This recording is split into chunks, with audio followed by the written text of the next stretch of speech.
नमस्कार, मैं संजय प्रभाकर। नकाब मामले को लेकर खूब बवाल मचा हुआ है। नीतीश कुमार वाला मामला आप देख ही रहे होंगे। और मशहूर गीतकार साहित्यकार जावेद अख्तर का जो बयान है, जो इस समय पूरा वायरल हो चुका है, जबरदस्त। वो भी आपके हाथ में मोबाइल फोन होगा, आपने देखा ही होगा। और देखिए, हैरानी की बात, हैरत की बात देखिए कि मुसलमानों के धार्मिक नेताओं की तरफ से जावेद अख्तर के उस बयान के खिलाफ, जावेद अख्तर के खिलाफ कोई फतवा जारी होने की खबर अभी तक तो मैंने देखी नहीं है, ना कहीं पढ़ी है। पर नकाब के खिलाफ बोलकर जावेद अख्तर ने मुसलमानों को जरूर नाराज किया होगा, ये मैं मानता हूं। आप क्या सोचते हैं, कमेंट बॉक्स में जरूर देखिएगा। आगे देखिए, ये वीडियो बहुत जरूरी है हम सबका देखना। और देखिए, जावेद अख्तर ने जो बयान दिया, उस बयान के एक एक शब्द को उनका वीडियो में दिखाने जा रहा हूं। एक एक शब्द को बहुत गौर से सुनिएगा और देखिएगा। उसके बाद बिहार की इस घटना के बाद बुर्का यानी नकाब पर बैन को लेकर बात होगी। How covering yourself up makes you less of a strong woman? नहीं, स्ट्रॉन्ग की बात पर बैठ जाइए, मैं समझ रहा हूँ from where you are coming, मैं जवाब देता हूँ आपको। Why should you be ashamed of your face? Why should you be? वो मैंने माना कि बहुत रिवीलिंग कपड़े, चाहे वो मर्द पहने चाहे औरतें पहने, दे डोंट लुक डिग्निफाइड। अगर एक मर्द शर्ट पहने, एक टी शर्ट पहने, स्लीवलेस टी शर्ट पहने, ऑफिस में आए या कॉलेज में आए तो अच्छी बात नहीं है, उसे डिसेंटली ड्रेस्ड होना चाहिए। And a woman should also be decently dressed. But what makes her cover her face?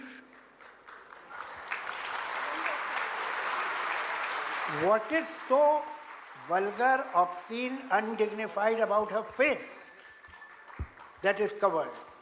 क्यों? ये वजह क्या है? और ये पीयर प्रेशर है।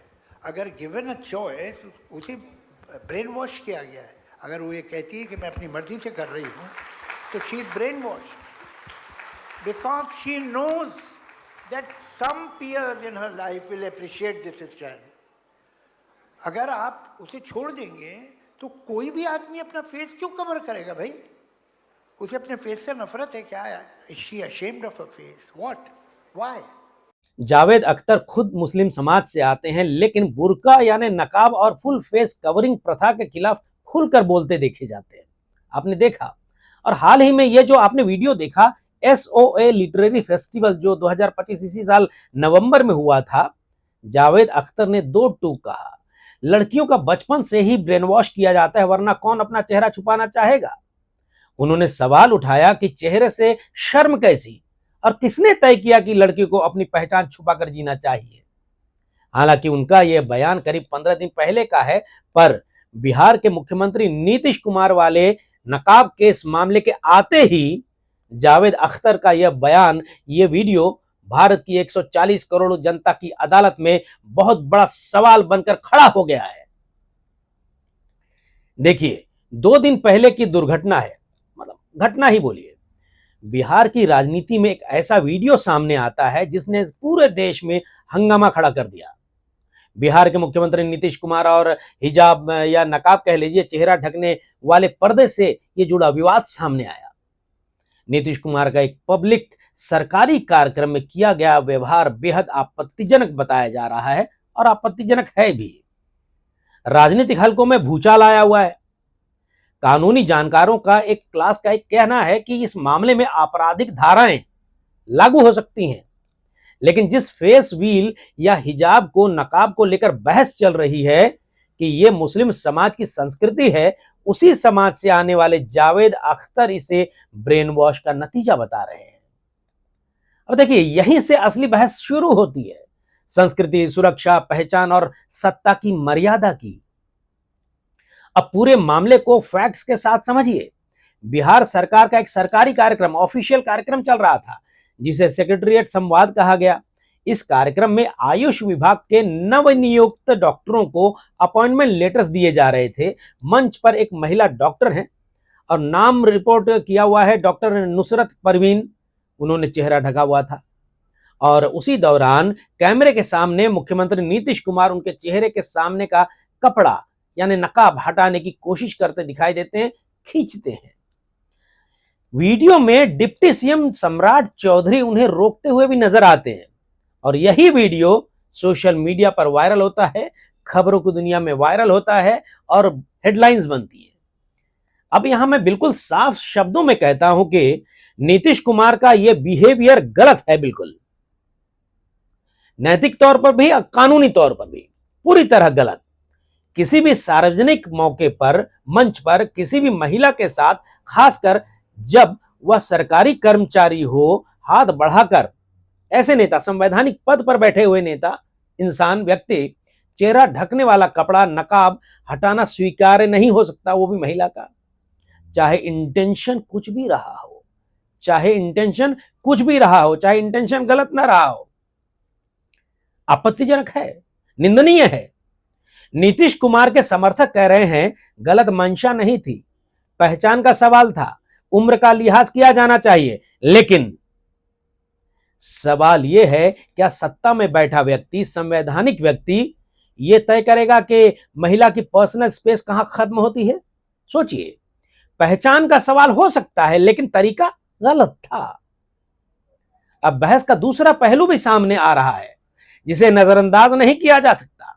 देखिए, न्यूज मीडिया और सोशल मीडिया पर लोग पूछ रहे हैं, सरकारी या सार्वजनिक कार्यक्रम में जहां नियुक्ति पत्र या सर्टिफिकेट दिया जा रहा हो, वहां चेहरा दिखना चाहिए या नहीं दिखना चाहिए? जिस नाम का सर्टिफिकेट है वही व्यक्ति सामने है भी या नहीं, यह कैसे तय होगा, कैसे पता चलेगा? ये बातें उठ रही हैं, सवाल उठ रहे हैं। यह सवाल पूरी तरह से बेमानी नहीं है, यह सवाल पूरी तरीके से बेमानी नहीं कहा जा सकता। आप एयरपोर्ट पर जाइए, आप भारत से पाकिस्तान जाइए, पाकिस्तान से इंडोनेशिया जाएं, सऊदी अरब जाएं या किसी मुस्लिम देश से दूसरे मुस्लिम देश में जाएं, इमिग्रेशन काउंटर पर नकाब हटाना पड़ता है, चेहरा बेनकाब करना ही पड़ता है। बिना चेहरा दिखाए ना पहचान होती है, ना सुरक्षा जांच पूरी होती है, तब जाकर परमिशन मिलता है आपको जाने का आगे। ये धर्म का सवाल नहीं है, ये पहचान और सुरक्षा का सवाल है। लेकिन फिर वही बात, अगर चेहरा दिखाना जरूरी था तो तरीका क्या होना चाहिए था? मुख्यमंत्री सिर्फ इतना कह सकते थे, मैम आप वेरिफिकेशन के लिए कृपया अपना चेहरा दिखा दीजिए, दूर से कह लेते, आप अपना चेहरा दिखाइए, आप वही हैं जिनके नाम पर सर्टिफिकेट दिया जा रहा है या नहीं? या महिला अधिकारी को यह जिम्मेदारी दी जा सकती थी, महिला पुलिस वाले को दी जा सकती थी, या महिला कर्मचारी को कहा जा सकता था। हाथ बढ़ाकर वो नकाब हटाना, वो भी मुख्यमंत्री जो है खींच रहे हैं नकाब, सत्ता की असंवेदनशीलता दिखाता है। अब बात करते हैं राजनीतिक बवाल की। राजनीतिक बवाल की कांग्रेस ने कहा कि यह महिला सम्मान का उल्लंघन है, बिल्कुल है। आरजेडी ने कहा कि मुख्यमंत्री संवैधानिक मर्यादा भूलते जा रहे हैं, बिल्कुल है यह घटना ऐसा। पीडीपी प्रमुख महबूबा मुफ्ती भी इसे अपमानजनक बताया, बिल्कुल अपमान है महिला का। उमर अब्दुल्ला ने कहा कि यह व्यवहार डिफेंड नहीं किया जा सकता, बिल्कुल नहीं किया जा सकता। वहीं दूसरी तरफ केंद्रीय मंत्री गिरिराज सिंह ने बयान दिया कि इसमें कुछ भी गलत नहीं है और विरोध करने वालों को गो टू हेल कह दिया। यह बिल्कुल गलत बात है, यह गलत बात है, यह गलत तरीके से सपोर्ट किया जा रहा है। इस बयान ने विवाद को और भड़का दिया, बिल्कुल भड़कना था।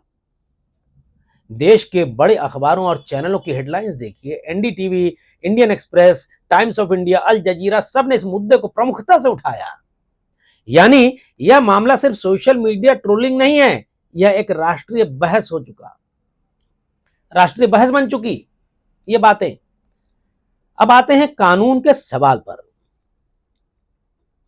इस मामले में अलग अलग जगह शिकायतें दर्ज की गई हैं, ऐसा कहा जा रहा है, ऐसी खबरों में आई हुई हैं खबरें। कुछ शहरों में वकीलों और सामाजिक संगठनों ने 0 एफआईआर की मांग की। अभी तक सार्वजनिक रूप से यही रिपोर्ट हुआ है कि कंप्लेंट्स दर्ज हुई हैं, न कि हर जगह औपचारिक एफआईआर। एफआईआर दर्ज होने का मतलब है कि कॉग्निजेंस लिया गया, मतलब इसमें। और जिन धाराओं की चर्चा हो रही है उनमें प्रमुख है भारतीय न्याय संहिता बीएनएस के सेक्शन 74 और 79। और देखिए, बीएनएस की धारा 74 जो है, 74 क्या है? अगर किसी महिला के प्रति ऐसा कृत्य किया जाए, ऐसा काम किया जाए जिससे उसकी गरिमा यानी डिग्निटी आहत हो, और यह जानते हुए किया जाए, तो यह अपराध हो सकता है। और धारा 79 यानी कि सेक्शन 79 क्या कहता है? अगर किसी शब्द, इशारे या कृत्य से महिला की मॉडेस्टी को, गरिमा को ठेस पहुंचाने का इरादा हो, लेकिन यहां एक बहुत अहम कानूनी शब्द है, इरादा, इंटेंट, यानी मंशा, इंटेंशन।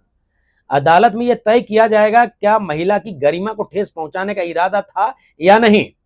और देखिए, संभव है कि कानूनी तौर पर दोष सिद्ध ना हो, और यही वजह है कि हर कानून के जानकार जो है यह भी कह रहे हैं कि अदालत में मामला टिके या ना टिके ये बात अलग है, लेकिन नैतिक सवाल अपनी जगह कायम है और कायम रहेगा। सत्ता में बैठे व्यक्ति के लिए कानून से पहले संवेदनशीलता आती है, सेंसिटिविटी आनी चाहिए, सेंसिबल होना चाहिए। अब जरा हिजाब यानी नकाब और फेस व्हील के संदर्भ को भी बहुत ध्यान से समझना चाहिए। कई मुस्लिम बहुल देशों ने खुद ब खुद फेस कवरिंग पर सार्वजनिक संस्थानों में रोक लगाई है। कजाकिस्तान की बात कर लें, कजाकिस्तान ने 2025 से जून 2025 से सार्वजनिक स्थानों पर चेहरा ढकने वाले कपड़ों पर कानूनी रोक लगा दी है, नकाब पर, सुरक्षा और पहचान के आधार पर, जिससे नकाब और बुर्का सीधे प्रभावित हुए। किर्गिस्तान ने 2025 इसी साल कानून लागू किया। इसके तहत पब्लिक स्पेस में ऐसा कोई भी पहनावा प्रतिबंधित कर दिया गया है, बैन कर दिया गया है जो चेहरे की पहचान छुपाए, और व्यावहारिक रूप से नकाब पर बैन माना गया। उज्बेकिस्तान ने नवंबर 2023 से सार्वजनिक जगहों पर फेस कवरिंग पहनने पर जुर्माने और कानूनी कार्रवाई का प्रावधान किया हुआ है। अब देखिए ताजिकिस्तान ने जून 2024 में राष्ट्रीय संस्कृति से अलग धार्मिक पहनावे पर कानूनी रोक लगाकर हिजाब यानी नकाब और इस्लामिक ड्रेस पर सबसे सख्त कार्रवाई करने वाले मुस्लिम देश की पहचान बनाई। ट्यूनीशिया ने जुलाई 2019 से सरकारी और सार्वजनिक संस्थानों में फुल फेस नकाब पर सुरक्षा कारणों से रोक लगाई। अल्जीरिया ने 2018 से सरकारी दफ्तरों और वर्कप्लेस में फुल फेस नकाब को पहचान छुपाने वाला मानकर जो है बैन कर दिया। और अजरबैजान ने पब्लिक स्कूलों में हिजाब पर, नकाब पर रोक लगाकर धार्मिक पहनावे को शिक्षा व्यवस्था से बाहर रखने की नीति अपनाई। मोरक्को ने 2017 से, यानी कि आज से 8 साल पहले से, बुर्का के निर्माण मतलब बुर्का बनाने और बिक्री पर बैन लगा दिया। देखिए, भले ही पहनने पर सीधा कानूनी बैन ना हो, लेकिन व्यवहारिक रोक साफ है। और मिस्र में भले ही देशव्यापी हिजाब बैन ना हो, आम महिलाएं पब्लिक में हिजाब पहन सकती हैं, लेकिन कई संस्कारी संस्थानों, स्कूलों, यूनिवर्सिटीज और अस्पतालों में फुल फेस नकाब पर सुरक्षा, पहचान और प्रशासनिक अनुशासन के आधार पर बैन लागू कर दी गई है। यानी यह बहस सिर्फ भारत की नहीं है, भारत में भी सुरक्षा का सवाल वास्तविक है। आतंकी घटनाओं में डिस्गाइज और पहचान छुपाने के तरीकों के दुरुपयोग की बात जांच एजेंसियां पहले भी कह चुकी हैं। इसका मतलब यह नहीं है कि हर चेहरा ढकने वाली महिला संदिग्ध है, सस्पिशियस है, लेकिन इसका मतलब यह जरूर है कि सार्वजनिक स्थानों पर पहचान का सवाल गंभीर है। और इसी पॉइंट पर जावेद अख्तर की बात और ज्यादा वजनदार हो जाती है, जब वही समाज का एक बड़ा नाम कहता है कि यह सब ब्रेन वॉश का नतीजा है, तो बहस धार्मिक नहीं रह जाती, सामाजिक हो जाती है, समाज के लिए संदर्भित हो जाती है। लेकिन बात वहीं लौटती है, नीतीश कुमार का व्यवहार गलत तो था। राज्य अगर नियम बनाना चाहता है तो कानून बनाए, एसओपी बनाए, लेकिन किसी महिला की गरिमा को सार्वजनिक मंच पर ठेस पहुंचाकर नहीं। यह बिहेवियर गलत था। बिहार हो, कोई और राज्य या भारत, नकाब पर बैन लगाने की बात अभी तक किसी भी सरकार ने नहीं की है। जाहिर है हमारे देश में अपने निजी जिंदगी में अपना धर्म और अपनी संस्कृति के हिसाब से जीने की पूरी आजादी है। बहरहाल, नीतीश कुमार वाले मामले की बात की जाए तो अगर यह मामला अदालत में चल भी जाए और भले ही अदालत में गलत इंटेंशन साबित न हो, भले ही कानूनी सजा न मिले, लेकिन लोकतंत्र में सबसे बड़ी अदालत जनता की होती है, जनता की अदालत। और वहां सवाल यह पैदा रहेगा, हमेशा सवाल खड़ा रहेगा, बना रहेगा, क्या सत्ता में बैठा व्यक्ति, संवैधानिक व्यक्ति महिलाओं की गरिमा को लेकर उतना ही सजग है जितना वो अपने भाषणों में महिलाओं को सम्मान देता दिखता है। अब आपसे एक सवाल है, और जवाब की अपेक्षा है। सुरक्षा को लेकर, देश की सुरक्षा को लेकर, समाज की सुरक्षा को लेकर और व्यक्ति की पहचान को लेकर अगर आइडेंटिटी के लिहाज से क्या सरकारी दफ्तरों, सरकारी कार्यक्रमों, शिक्षण संस्थानों, ट्रेन, बस, टैक्सी, फ्लाइट्स में नकाब पर बैन लगाया जाना चाहिए या नहीं लगाना जाना चाहिए? आप अपनी राय कमेंट बॉक्स में जरूर लिखिएगा। नमस्कार।